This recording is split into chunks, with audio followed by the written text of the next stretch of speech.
سندھ میں مویشیوں میں لمپی سکن ڈیزیز کا پھیلاؤ جاری ہے. صوبے بھر میں ایمرجنسی نافذ کرتے ہوئے مانیٹرنگ اینڈ کنٹرول سیل قائم کر دیے گئے ہیں. صوبے بھر میں اب تک 21,000 سے زائد مویشی متاثر ہو چکے ہیں.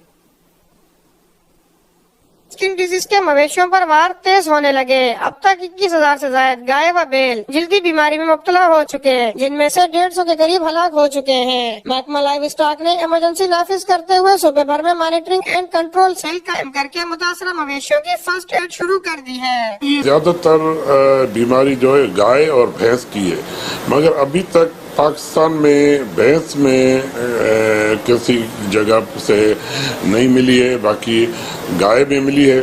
گائے بھی وہ جو ایگزوٹک بریڈ ہے، باہر کے فریزن ہے یا کراس بریڈ ہے، ان میں زیادہ تر پائی گئی ہے. محکمہ لائیو اسٹاک کے ذیلی شعبے اینیمل ہسبینڈری کے ایگزیکٹو ڈائریکٹر سندھ ڈاکٹر حزب اللہ بھٹو کے مطابق ان کی ٹیموں کی جانب سے مویشی باڑوں کے دورے کر کے ڈیری فارمرز میں آگاہی بھی پھیلائی جا رہی ہے. اس وقت صرف بیرون ممالک آسٹریلیا، جرمنی، افریقہ سے منگوائے گئے مویشی اس وائرس کا شکار ہو رہے ہیں. اینیمل ہسبینڈری سندھ کا بتانا ہے کہ وائرس صرف جانور کی جلد تک محدود رہتا ہے، گوشت اور دودھ میں شامل نہیں ہوتا اور نہ ہی انسانوں میں منتقل ہوتا ہے، جبکہ اس وائرس کی دیگر جانوروں بھینس، اونٹ، بکری و بھیڑ میں منتقلی کے بھی شواہد نہیں ملے.